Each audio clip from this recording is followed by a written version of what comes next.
What tends to hold us back after turning 70 often isn't what we expect. More than anything, it's about release. Over the years, we gather things, possessions, routines, beliefs, that served us once but no longer do. We hold on to them out of habit, even when they've stopped being useful. By our 70s, some of those things aren't just irrelevant. They're burdens. They weigh on our minds, bodies, and relationships, and they keep us from fully enjoying the present. This video isn't just about clearing out your garage or tidying your closet, though we'll touch on that. It's about something deeper. These are 7 invisible weights that many people carry into their later years, often without even realizing how much they're costing them. Letting go of them isn't about loss, it's about reclaiming your space, your clarity, and your joy. These aren't abstract ideas. Each of the 7 comes from real patterns noticed among older adults, some who thrive and others who struggle. While each item might sound simple on the surface, letting go of even one can have a profound effect. If you're over 70, or getting close, and you're feeling stuck, depleted, or just not as lighthearted as you used to be, this could be exactly the shift you need. Let's walk through the 7 things worth letting go of after 70, because doing so could be the kindest thing you ever do for yourself. Stick with me to the end, because the last one is rarely talked about. But when you release it, the sense of peace is incredible. Number 1. The guilt that comes with saying no. There comes a time when your time, energy, and peace are no longer optional. They're essential. After 70, protecting these becomes less about being polite and more about being honest with yourself. Yet many older adults still feel an inner tug of guilt whenever they decline an invitation, skip an event, or choose rest over responsibility. That guilt is heavy, and it's time to let it go. This isn't about being uncaring. It's about being intentional. It's about finally giving yourself the grace to choose what nourishes you, without needing to justify your decisions. For much of life, many people, especially those who've been caregivers, workers, or pillars in their communities, have been conditioned to say yes automatically. But now, you've earned the right to respond differently. Consider Carol, 74. After her husband's passing, she found herself swept up in church projects, family obligations, and neighborhood meetings, not because she was excited to be involved, but because she didn't want to seem ungrateful. She kept saying yes, even as she felt drained. Then, one weekend, she chose to skip a group outing and spend time painting in her kitchen, a hobby she had abandoned years ago. In that quiet space, she realized how much of her own life she'd been putting on hold. Saying no isn't turning away from others. It's turning toward yourself. Most people will understand far more than you expect. When your no is kind and firm, it becomes a healthy boundary, not a rejection. It tells others what you need to stay present, well, and whole. And there's a deeper benefit, too. When your children or grandchildren see you respecting your limits, it teaches them to do the same. They learn that life after 70 doesn't have to mean being stretched thin. It can mean living deliberately. When you do say yes, it'll come from joy, not pressure. That makes it meaningful. So if you've been weighed down by the guilt of saying no, set it down. You've spent a lifetime giving. Now, it's your time to protect your peace and trust that those who love you will understand. Number 2. Expired medications and outdated medical supplies. They hide in plain sight, behind cabinet doors, in bathroom drawers, or tucked into hallway closets. Old prescriptions, leftover creams, outdated pills, and half-used ointments. It's easy to overlook them, but keeping these items around after 70 can be more than just clutter. It can be dangerous. Expired medications don't always become less effective in predictable ways. Some can lose potency, while others can break down and become unsafe. Even if they're technically still effective, the risk of mistaking one for another increases with age, especially if you're managing several prescriptions. A small error can lead to big consequences. Take Bill, 81. With a history of heart problems, he accidentally grabbed the wrong bottle one afternoon, an old pain medication instead of his blood pressure pills. The labels were faded, the containers were nearly identical, and he was tired. That one mix-up landed him in the emergency room. It wasn't carelessness, it was confusion that could have been prevented. And it's not just pills. Think about broken thermometers, creams that expired years ago, bandages that no longer stick, or supplements you've stopped taking. These things don't just take up space, they create uncertainty. When you're feeling unwell, you don't want to sort through a mess. You want to reach for what you need with confidence. The solution? Take an afternoon to go through every drawer and shelf. Check every date. If it's expired, safely dispose of it. Many pharmacies will accept unused medications. If it's unlabeled or unfamiliar, it's not worth the risk. If you haven't used it in a year and have no plan to, let it go. Keep only the essentials. Clearly marked, up to date, and genuinely useful. You'll be surprised how freeing this is. When your body needs care, the last thing you need is to be sifting through clutter. A clear, well-organized space not only supports your health, it brings peace of mind. And for your loved ones, this clarity is a gift. If they ever need to step in and help manage your care, they'll have accurate, reliable information at hand. That's not just responsible, that's love in action.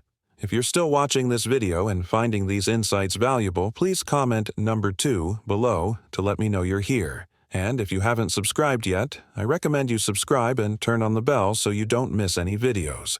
Your support helps us continue creating good content to inform and inspire you. Now, let's move forward. Number 3. Negative self-talk. You wouldn't let a stranger stand in your living room and insult you day after day. Yet for many people after 70, a quiet, persistent voice inside does just that, and it's been doing it for years. It says things like, "You're too old to try that," "You've made too many mistakes," or "No one really needs you now." This voice is not wise, it's not helpful, it's not your conscience, it's negative self-talk. If you want to feel lighter, freer, and more alive in this chapter of your life, it's time to throw it away. This voice often takes root over time. Sometimes it begins in childhood, shaped by harsh words or impossible expectations. Sometimes it comes from past failures or regrets that we never fully released.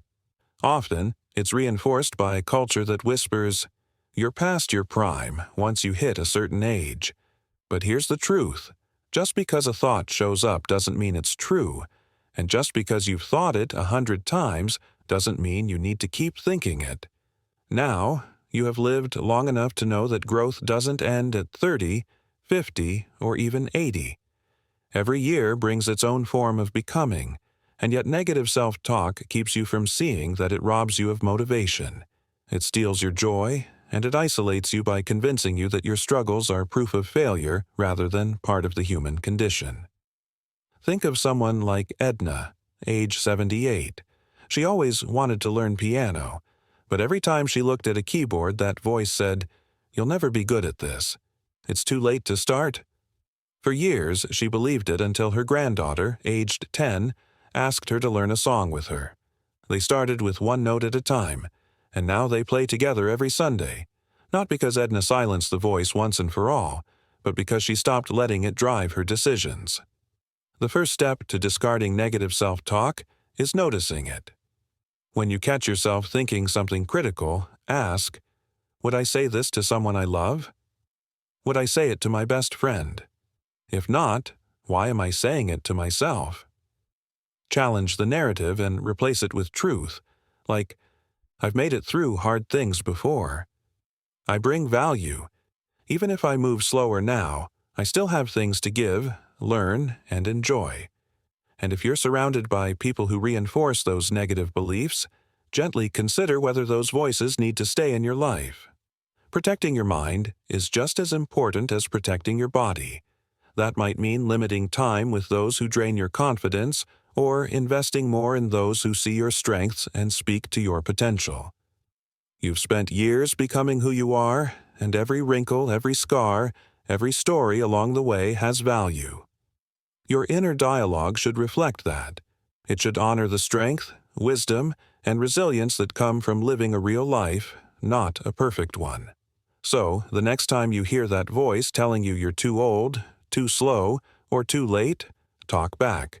Remind it that you're still here, still growing, still becoming, and that the best version of you isn't behind you. It's still unfolding, one choice at a time.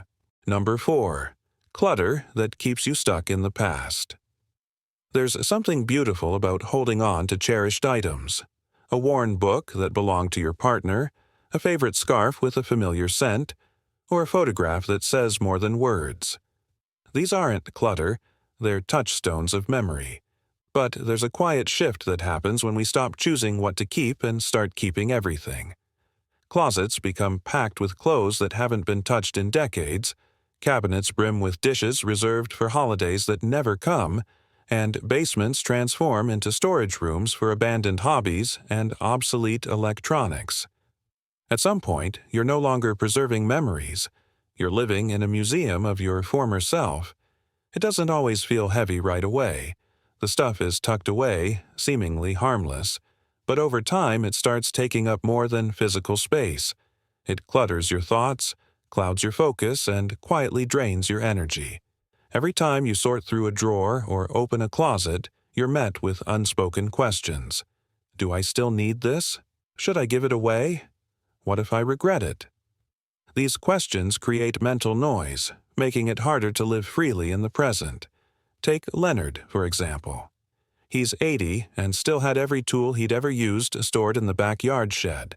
Many rusted, most untouched for over 30 years. They reminded him of a time when he built things with his hands, fixed what was broken, and spent weekends working alongside his brother. Letting go felt like erasing that version of himself. But one day, his grandson offered to help clean the shed. Together, they went through each drawer. Leonard shared stories, passed along a few cherished items, and finally released the rest. What was left wasn't just an organized space, but clarity, connection, and a deep sense of release. Letting go of clutter doesn't mean letting go of your life story. It means editing that story, focusing on what still holds meaning. It means honoring your past without letting it take over your present. And the reward? More room to move, more peace of mind, and more energy for what matters now. Start small. Ask yourself, do I still use this? Do I love this? Is this part of my life today? If the answer is no, you're not discarding it. You're making space for something new. And don't do it alone if you don't have to. Going through old things with someone you trust can turn the process into a celebration of the life you've lived, rather than a lonely chore. You don't need to carry it all anymore. Let your home reflect who you are now, not just who you used to be. Because every day you wake up is another chance to live with more purpose, more clarity, and more peace, and it all begins with what you choose to let go of. If you're still with me and this part resonated, comment number 4 below to let me know. And if you haven't already, consider subscribing and turning on notifications. Your support helps us keep creating content that matters to you. Now, let's keep going. Number 5. The idea that new friendships are out of reach. As we age, many of us begin to believe that deep friendship belongs to the past, that it was something tied to youth, to school, to busy social calendars. Life shifts, people move, loved ones pass on, and the circles we once relied on start to shrink.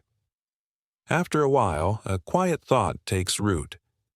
Maybe it's too late to meet someone new. That belief, that friendships can't be formed after 70, is one of the most limiting things you can carry into this stage of life. And it's time to set it down. Because loneliness isn't an inevitable part of aging. It's a signal. It's your heart's way of saying, I still want to connect. I still want to laugh. I still want to be seen. Your need for companionship doesn't fade with age. It just changes shape. Friendship after 70 might not grow in the same places it once did. You're probably not meeting people at work or on a soccer field. But connection is still out there. In the garden club, the book circle, the support group, the community center, or the neighbor next door you've never really spoken to. It can begin in small talk at the coffee shop or a simple smile exchanged during a walk, and sometimes those little moments grow into something unexpectedly profound.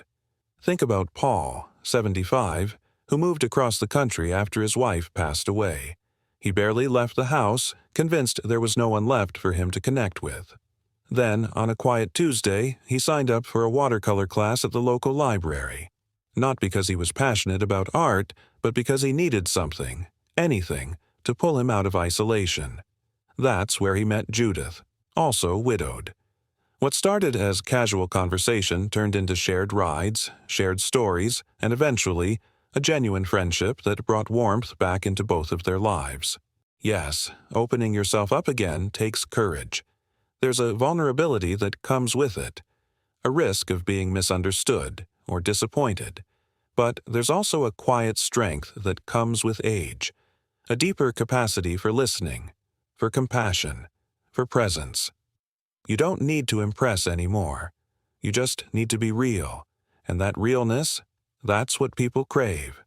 Don't let your past convince you that connection is no longer possible. Don't let fear of rejection keep you from reaching out. There are people waiting to meet someone exactly like you, someone with stories, with insight, with heart, someone who understands what it means to keep going. It's time to release the idea that friendship has an expiration date, because in reality, it only deepens. The friendships formed later in life are often the richest. They're quieter, more honest, and built not on circumstance, but on mutual care. And sometimes, just when you think the book is closed, you find a new chapter waiting to be written, with someone you hadn't even met yet. Number 6. Expired goals that no longer serve your life. There's a quiet kind of pressure many people carry into their later years, a list of goals they never reached, dreams they never fulfilled, expectations they never lived up to. And even at 70 or 80, that pressure can linger. It sounds like, I was supposed to write that book. I should have gone back to school. I never did start that business. These thoughts sit in the corners of your mind, taking up space like unopened mail. But here's the truth. Not every goal was meant to be permanent. Some were only meant to guide you for a season. And after 70, one of the most freeing things you can do is throw away the ones that no longer fit your life. This isn't about giving up. It's about letting go of the weight of outdated expectations, especially the ones that were never truly yours to begin with. Some goals were handed to you by others, some were shaped by your circumstances at the time, and some were rooted in who you used to be, not who you've become. Holding on to them too tightly can make you feel like you're falling short, even when you're exactly where you need to be. Think of Ruth, 79, who spent decades believing she needed to travel the world to feel accomplished. It was something she'd always said she would do when she retired, but life had other plans. Her health changed, her finances changed, and for years she felt like a failure for not booking that ticket. Until one day, sitting with a cup of tea and a friend on her front porch, she realized what she really wanted wasn't stamps and a passport. It was stories, beauty, connection, and she already had that right where she was. Letting go of expired goals isn't about settling. It's about realigning. It's about asking, what matters most to me now? What gives me joy in this season of life? What kind of legacy do I want to build? Not out there, but right here? And when you ask those questions honestly, you might discover that your real goals have shifted.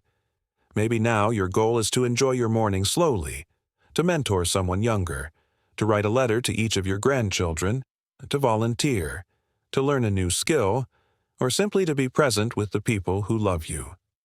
None of that means your past ambitions were meaningless.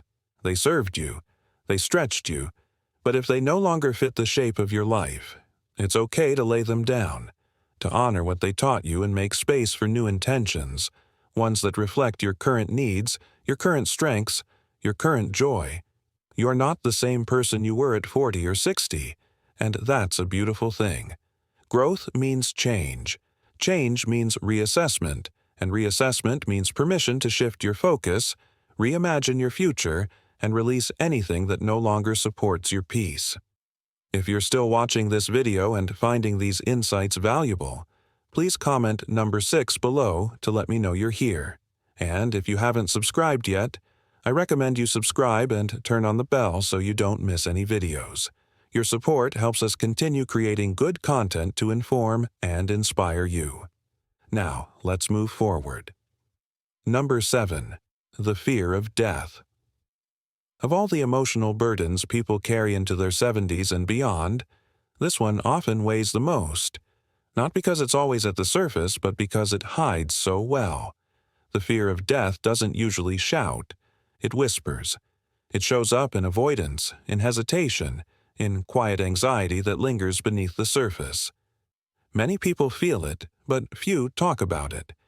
And yet, it shapes so much of how we move through our later years. Our health decisions, our relationships, even our ability to dream or plan. But here's one of the most liberating truths you can embrace after 70. You don't have to be ruled by that fear. You can face it. You can soften it. You can make peace with it. Not by pretending death doesn't exist, but by acknowledging it, talking about it, and preparing for it in ways that bring peace, not panic. Letting go of the fear of death doesn't mean you never feel afraid. It means fear doesn't sit in the driver's seat anymore. When you stop avoiding the subject and start meeting it with honesty, something surprising happens. Your world opens up. You start living more fully, more clearly, more freely. James, age 83, is a perfect example. For years, he couldn't bring himself to write a will. Just thinking about it made his heart race. But after a minor health scare, his daughter gently suggested they talk. They sat down, discussed his wishes, and made a plan. When it was over, James didn't feel dread. He felt peace. "I thought this would make me feel closer to dying," he said. "But instead, I feel like I can finally live. I've stopped waiting for the other shoe to drop." Death has never been the opposite of life. It's part of life. And the sooner we accept that, the sooner we stop wasting our precious time resisting it. You still get to decide how your story unfolds. You still get to choose love, laughter, connection, and meaning. You get to pass on your wisdom, express your values, and live with intention. Not in denial of death, but in partnership with the awareness that life is brief, and that's exactly what makes it beautiful. You don't need to be fearless.